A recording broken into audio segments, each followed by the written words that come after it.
Welcome to Reimagining Star Wars, and we're here once again with our friend Star Wars Santa. Introduce yourself, Star Wars. This is Star Wars Santa, and it's fun to be back here again looking at some Legends materials. I look forward to our discussion today. Awesome, and with us this time, which we haven't had her in a while, is Vega. Hello! We're super excited. So she's reading along with us, and she caught up this week, and we're super excited. So we're going to be talking about this, and we're going to take about 15 minutes of your time, and we're going to talk about a really good book that I personally think you all should read if you haven't already read it. Yeah, I would agree with that, Santa? I would agree, and I'll say the same thing I did last week, that this book's under 100 pages. It's a pretty easy read. You can get through it in just one sitting, fairly easily, or break it up into 2 or 3 and read it in short segments. But they're very readable, and they're good stories. I think it's probably a couple hour read if you're a good reader as an adult, and it's probably 3 or 4 days if you're 10. That's fair enough. Yeah. Yeah. Hey, I'm about 11. I'm turning 11. Okay. That's true. That's Yeah. true. Yeah. So, that said, what did you think, Vega? I'm honestly really liking the story right now. And what do you like the most about it? Who's your favorite character so far? I don't know. It's either, I think, can I have 2? Sure. Twins. The twins, you like the twins the most? Yeah, Tino Cost still my favorite. I see. I think that it's playing in. I like the character and how she's developing. And I like the interaction with Luke in this one. It was really good. Do you mind if I do a spoiler for everyone? No spoilers, because we want everybody to read the book. Yeah. We'll do spoilers after we're done recording. How about that? Sure. Yeah. Is that idea? Yeah. Tenel Ka is still my favorite, although in this story she's not featured as much. This story revolves mostly around the twins and Lobaka. All right. Is that? Yeah, absolutely. I mean, so we do see Loey more. I keep calling him Lowry. I don't know why, but in my head it's Lowry, not Loey. Yeah. If his name was Lowry, I'd probably call him like this, Lowry. It does sound like a Wookiee way of saying Larry. But yeah, so basically this story kind of ends where the other one begins, right? Or it begins where the other one ended, right? Yeah. And we were. So it's kind of right, almost an immediately pick off.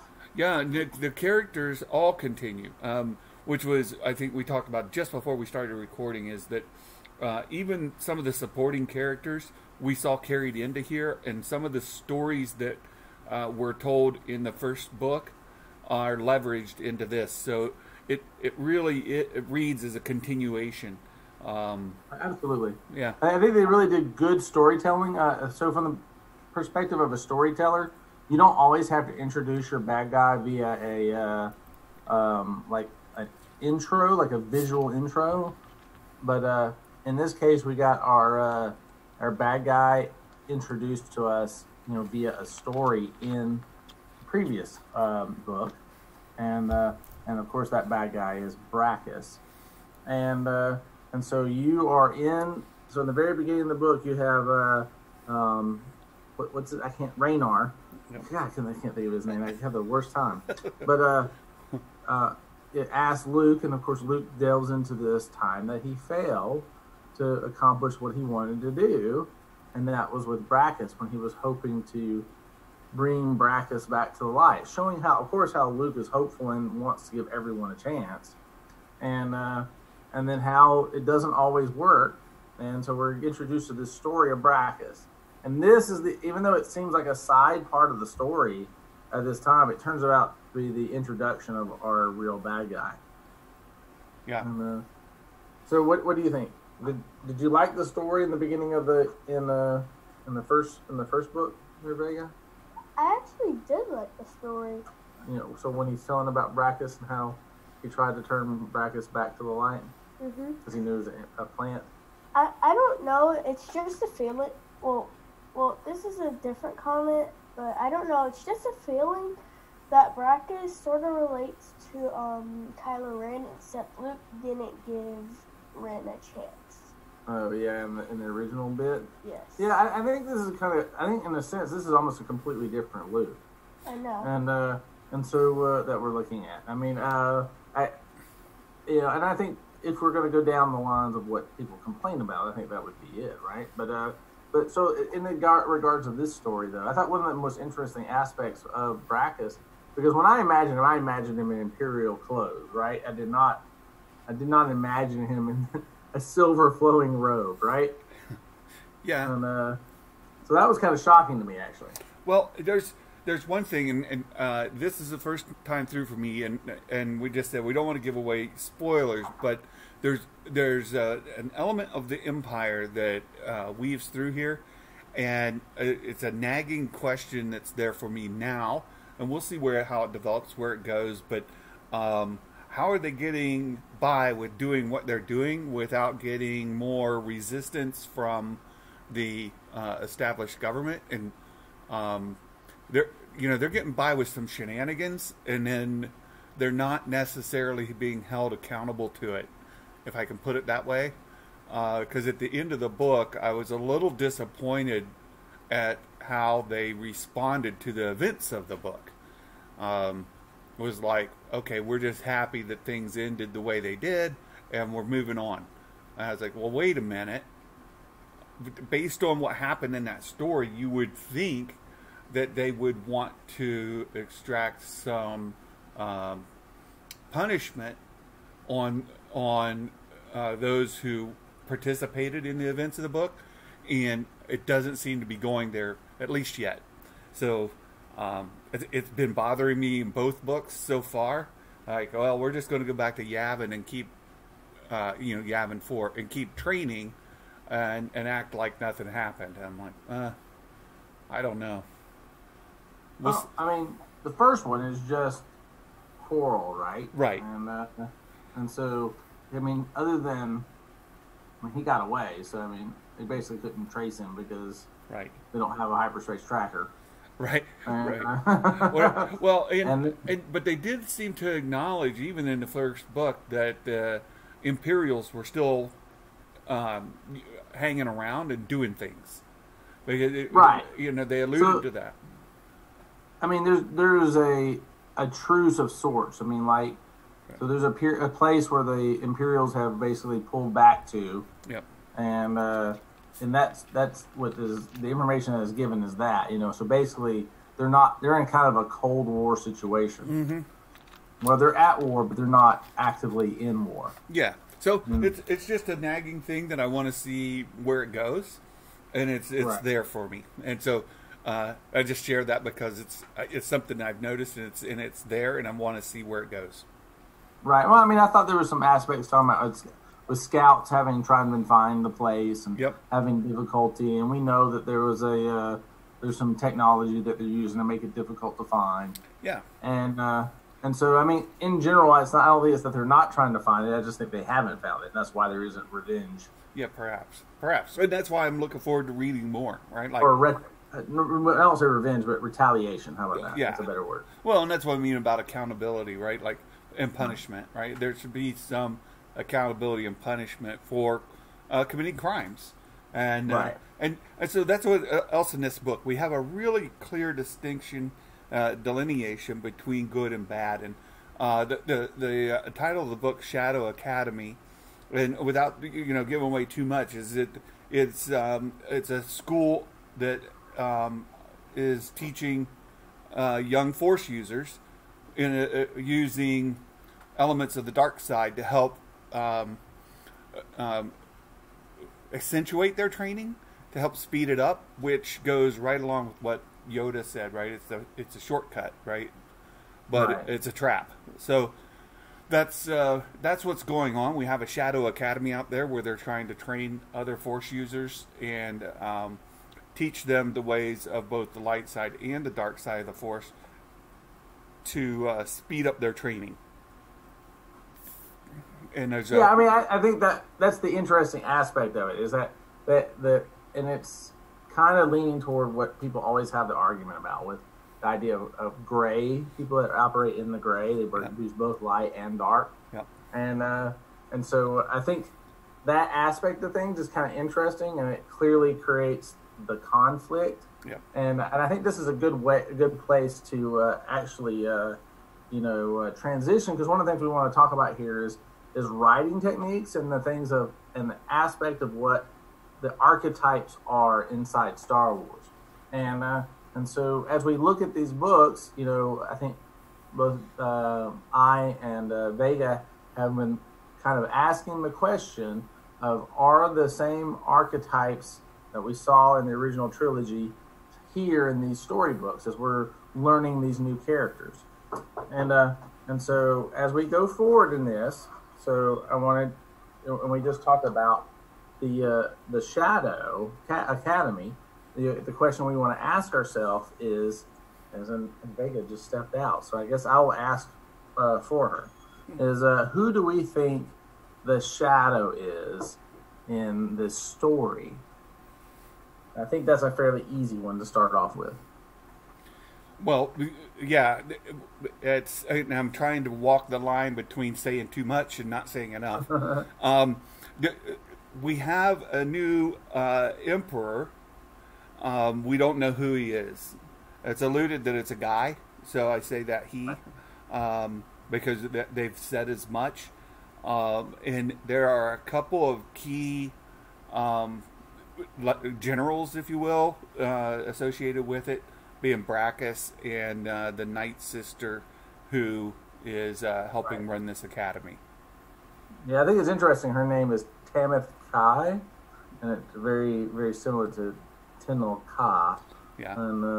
And so I thought that was very interesting, the T and the K reuse. It struck me. So from my perspective, in the same way that Darth Vader was our shadow, I think that that it's a combination of both the Tamith Kai and Brackus. Yeah. Because I think to the twins, it's definitely Brackus, and even though she is Tamith Kai is clearly an antagonist, she's not the shadow to them. I think she is the shadow to Tenel Ka, and so that's my take on that, and I think that is a good piece to start with. So Vega, you want to ask the next question? So you want to ask that one? Hero. Who is the hero? It's excellent. So we've got a couple in here. Of course, Luke is there, but I don't think he's the main protagonist in these stories.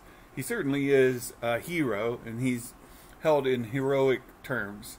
But the stories really revolve around these four. The twins, Jaina and Jason, Lobaka, and those are the three primary in this story, but then Tenel Ka as well. So the hero, if you will, would be the four students. Right. Well, I think the heroes in this are the twins. That's who I think they are. And I think the Loey and Tenel Ka are actually two other archetypes, but they are clearly in the same group as our heroes. Yeah. Okay. And so, Vega, you want to ask the next question? Who's the mentor? I already mentioned, and Luke Skywalker is clearly the mentor. Yes, I think you're right on it with that one. So I think we don't need to belabor that one at all. No. No. All right. So you want to ask the next question? How about you ask the next question? Well, I think we're all talking about it, so ask the next question. Who's the ally? Does anyone know the ally? Well, in this story, I think the ally was oh shoot, I just went blank on his name. About Coral? Oh no, I was thinking of. I'm gonna go out all the way back to chapter 1 and take a look here, because I get these name locks in my head, and then I can't get past it. The Lando Calrissian. Lando, I don't know.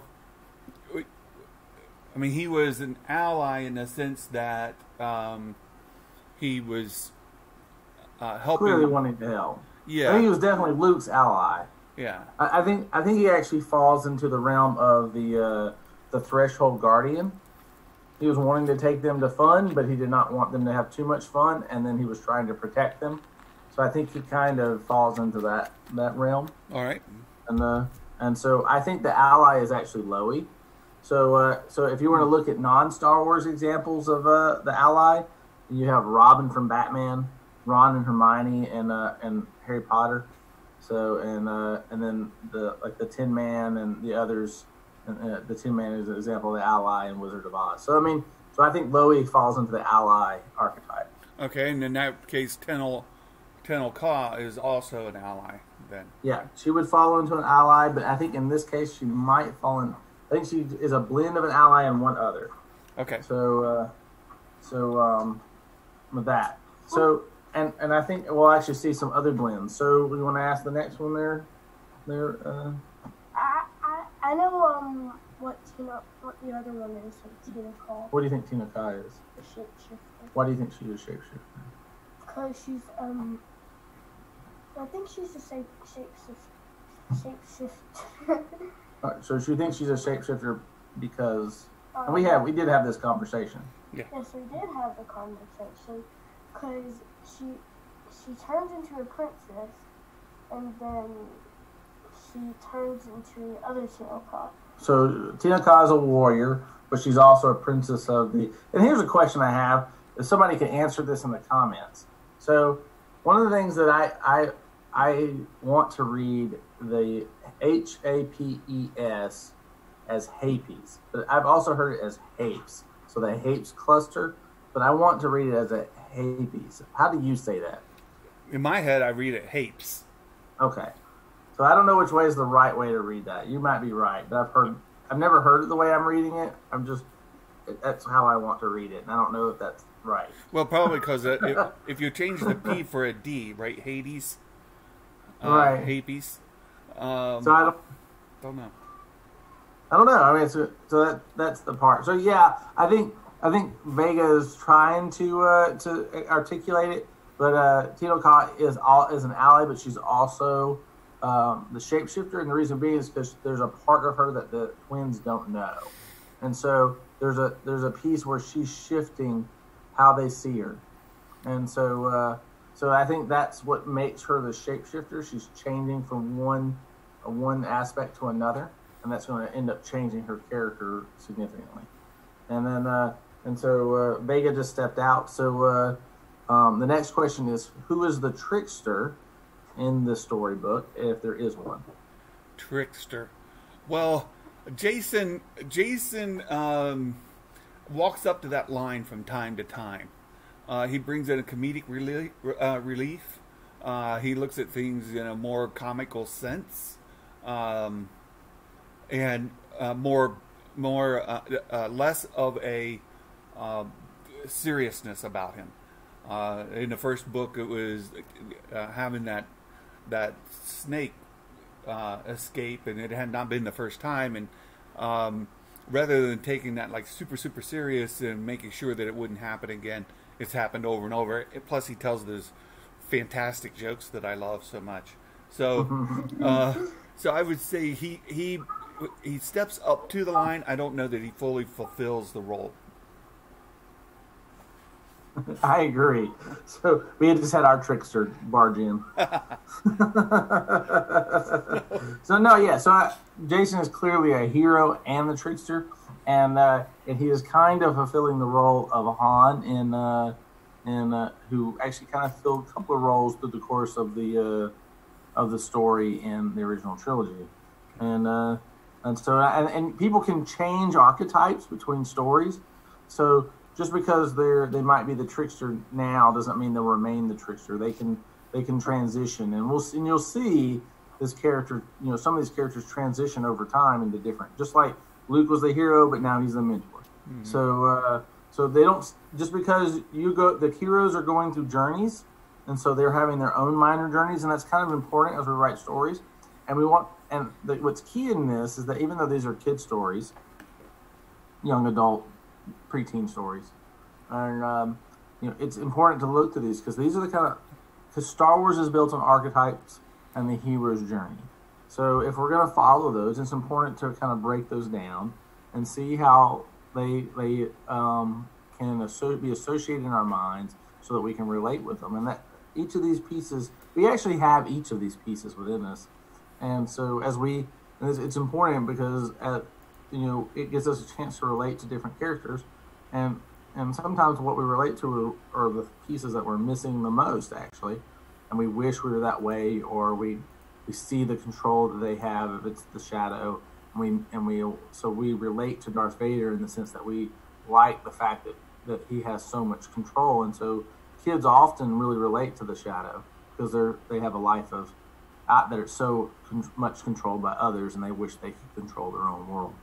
And but I think that's a good place to stop, and I think we are seeing these characters play out, and I think the story is really good. It takes us through the journey as they go into the Shadow Academy, and we see these characters develop and become leaders in their own right, and they're gaining strength, they're gaining knowledge, and it ends in a really good position with Jason. And it cycles back to where it began, and I think that you just see the growth of Jason and his understanding and his maturity, and it's good because I think our youth need to see the different aspects of maturing mentally and emotionally, and I just really enjoyed that aspect, and I think Vega did too. What do you think? Well, we have some silence there. You still there, Santa? I am. I'm here. It's given Vega a chance to respond. Right. So, did you learn a lot there, Vega? I did.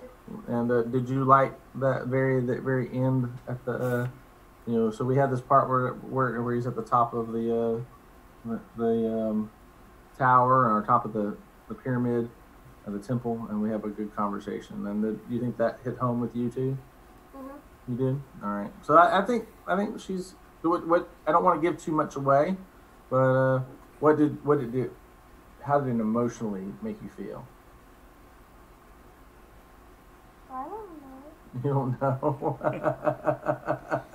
What do you mean? I have no emotion. I don't have one of a Sith Lord. Well, you shouldn't be. I don't like to think I'm a Sith Lord.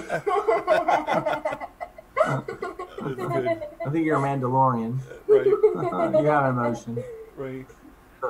So what did you think about the end there Santa? Well, again, I have my concerns that it just seems to be going right back to the Academy without follow up from what the events that just occurred. But I've got a lot to see what happens in the next book because. And that's not to be a criticism or complaint. It's to say that these books are handing off one to another, I think, really well to keep you engaged. Right. So I am at the point, just me personally, of being dissatisfied with the resolution. It's like, okay. Well, wait, I want to see what happens. Like they should be going after them, in an active event to exert justice on these lawbreakers. So I want to see that, and hopefully that's where we're building towards. And along the way, the characters are developing. You're seeing a little more insight into them, and they're learning to lean upon one another. And that's was in this book. We saw the twins and Lobaka. They were separated. And they had to survive individually, but then they were challenged in ways where they had to support one another in competitive kind of roles. So I thought they did that fairly well. Some of it was broadcast really in advance. I knew what was going to happen before it did. But again, these are like preteen books, and it's not anything to be taken too seriously. So I think I'm enjoying it. The ending didn't really resonate with me all that much, but I'm looking forward to seeing how these characters continue to grow. And I think that's another important part, is like each book is like opening up another chapter of the story. There's chapters within each book, but it's very much like Harry Potter or some of the other young adult or young, preteen kind of books, where they build upon one another, and in multiple releases. So that's what I feel like. I feel like let's crack open the next one and see where the story goes. Yeah, I agree. I think it ended too happy for me, but I think it ended perfectly for your preteen. Okay, good. Yeah. Yeah. I have so many questions, and that's and that's what I look forward to. So I think I'll build on what you asked. Is if folks are listening to this afterwards and you've read the book, we're trying not to give away spoilers here, but if you've read the book and you have questions or you have comments, please feel free to engage with us in the comments, so that we can kind of delve into some of the specifics with you more directly, and we'll as the stories continue to unfold, then we can revisit these as they go. Yeah, we would love to have and talk about the outcomes of these books with you in the comments. So and please let me know how to say if it's hapies or hapes. I really want to know. So with that, Vega, you want to take us out? I think it's happies. Oh, there you go. May the force be with you. And by the way, if they would let me, I would just be blowing up with spoilers for y'all guys. Yeah, we don't want to do that though. We don't want to blow up spoilers because we want people to read along with us and then comment. Yeah. Well, I'd already be spoiling them. All right. Well, since she won't get us out, I will say thank you for coming. I hope you made it this far, and that you'll comment in the down there and the little doodly doo down below, and just let us know what you thought, and if you have any comments of how we can improve, and where you'd like us to go. And we're going to hit the next book in the next week, and please check out Star Wars Santa's channel. He talks about the Star Wars and what it means in the current culture, and I think it's a really good view, and we have a good chance to have really good talks over on his channel. Yeah, and just a quick preview. Tomorrow I plan to do a discussion about friendships within the fandom. Going to build off of a podcast I heard of John Justice today, and I think between a magic maker and myself, it's a good example of how friendships can grow. And so I'd like to build on that discussion, and we'll pick that up tomorrow. Yep, we'd love to see it. I mean, and we'll probably actually release this on Monday, so it actually could be today. There you go. Depending on when you're listening. Yeah. But I'll put a link on there when he puts his stuff up, so you'll follow it. And on the other side, we'll probably have last week's or the best one for one of y'all want to watch. And we hope you enjoyed this, and y'all have a great day and night.